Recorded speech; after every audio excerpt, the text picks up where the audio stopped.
Gentleman from Illinois, Mr. Quigley, is recognized for the purpose of an amendment. I have an amendment at the desk. I ask that the reading be dispensed with. Without objection, the reading of the amendment is dispensed with, and the gentleman is recognized for remarks on his amendment. Mr. Chairman, Alcatraz prison was officially closed in March of 1963.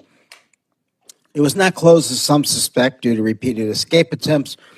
Rather, the sheer amount of money then that it took to keep the prison open made it impossible to justify its operation.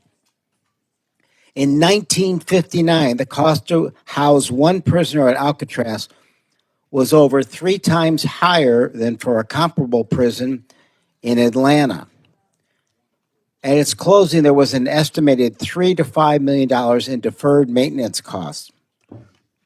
In 1981, 20 years later, President Reagan considered reopening Alcatraz, but ultimately decided against it as his administration realized it lacked any adequate facilities for housing inmates and was much more valuable as a national park. Alcatraz Island generates approximately $60 million annually as it receives over 1 million visitors from across the world. Hugh Hurwitz, who served as acting director of the Federal Bureau of Prisons, said he thought the idea of reopening Alcatraz was a joke. Yet, the president's border czar has said that Alcatraz could be an option for addressing our border crisis. My friends on the other side of the aisle included a provision in this bill which would prohibit the National Park Service from using any federal funds to provide housing for undocumented immigrants. And I agree. We should not waste taxpayer dollars on reopening Alcatraz for use as a detention center or a prison. My amendment would prevent the transfer of Alcatraz from the National Park Service and any funding to make it operational as a detention facility either. It is estimated right now that cost, put it in working order, is around $2 billion, and that it would cost around $500 a day to incorporate that cost to keep an inmate there. It would be cheaper to keep them at the Ritz, which is also a bad idea, and I encourage you to support this amendment.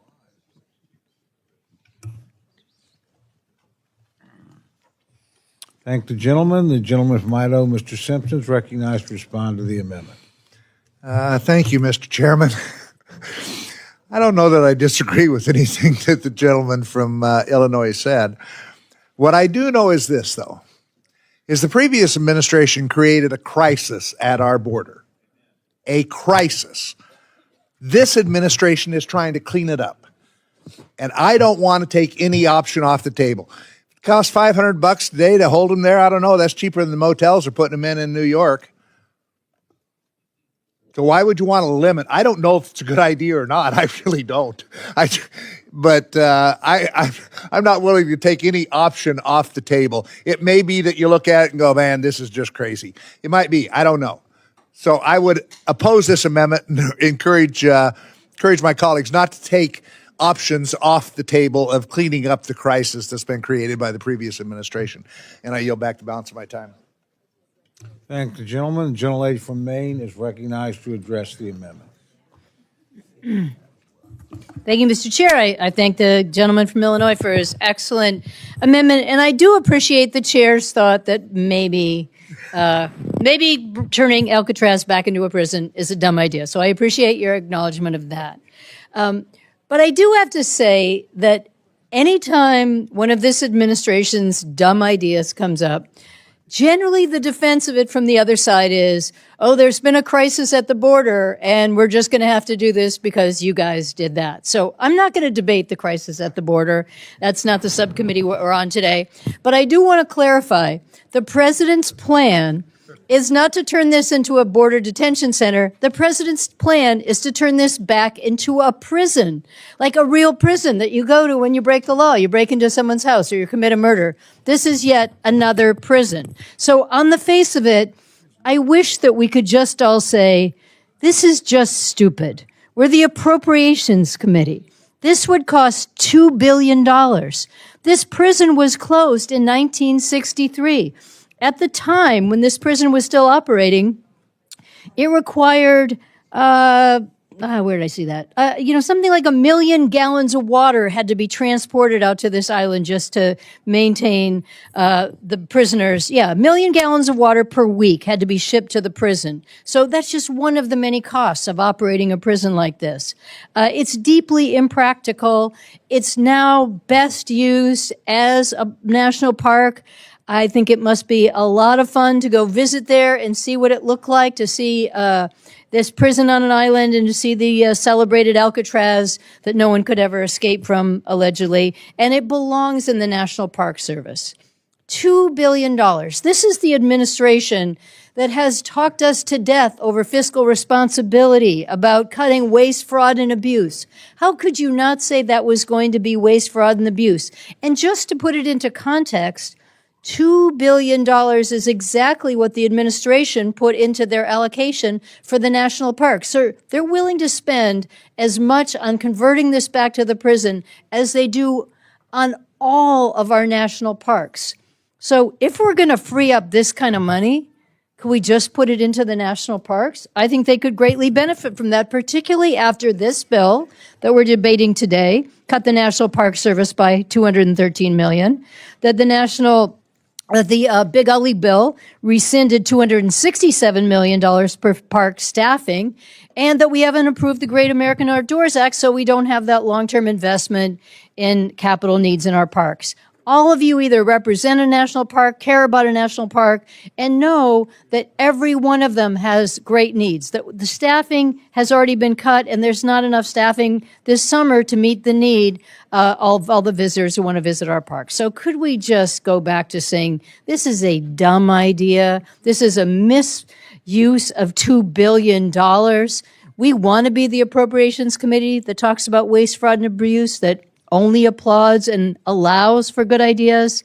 And we want to support this amendment that removes the possibility of turning Alcatraz back into a prison. So I encourage you all to support Mr. Quigley's amendment, and I yield back.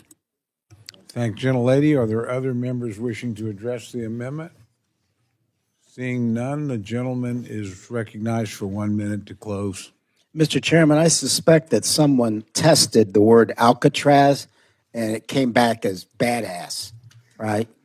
And we want to get tough on crime. I get it. So we're going to call what we do in Florida Alcatraz, or anything else that sounds tough, Alcatraz. But that doesn't mean using the real Alcatraz when it didn't make sense when John F. Kennedy was president to do it again.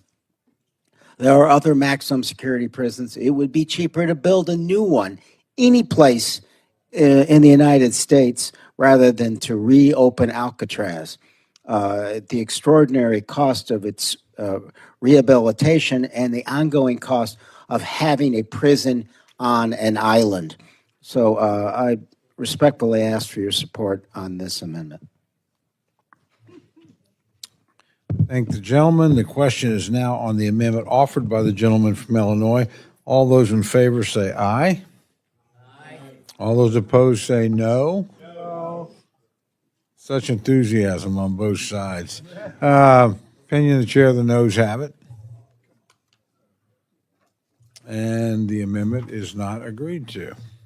Representative Mike Quigley, Democrat, Illinois, introduced an amendment to prevent the transfer of Alcatraz Island from the National Park Service, NPS, and block any funding that could make it operational as a detention facility. He began by discussing the history of Alcatraz Prison, which officially closed in 1963. Contrary to popular belief, the prison wasn't shut down due to escape attempts, but because the cost to house inmates was unsustainable. By 1959, housing one prisoner at Alcatraz was more than 3 times the cost of housing someone in a comparable prison in Atlanta.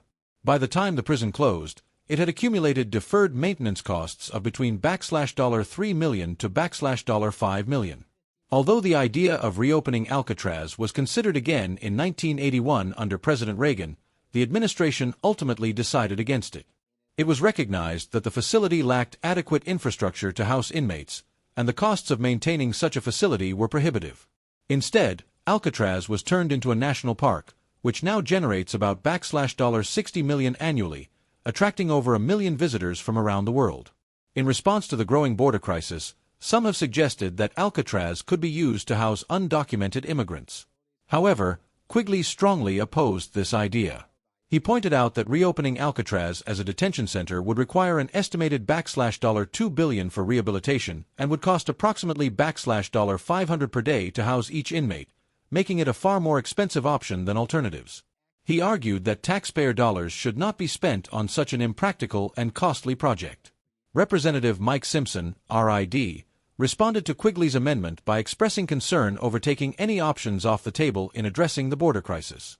He acknowledged that while the idea of reopening Alcatraz may seem impractical, he didn't believe it should be dismissed outright. Simpson emphasized that the previous administration created the border crisis and that the current administration should explore all possible solutions. Republic from Maine also voiced her objections, citing the impracticality and high costs associated with reopening Alcatraz. She highlighted that during its operation, the prison required immense resources, including shipping 1 million gallons of water to the island every week. Given these challenges, she argued that the money would be better spent improving national parks, which are underfunded and face severe staffing shortages. Quigley's closing remarks reiterated his opposition to turning Alcatraz into a detention facility. He pointed out that it would be cheaper and more practical to build a new facility elsewhere in the U.S. than to attempt to reopen and maintain Alcatraz. Despite the strong opposition, the amendment was ultimately voted down, with those in favor of the proposal stating that no options should be excluded when tackling the border crisis.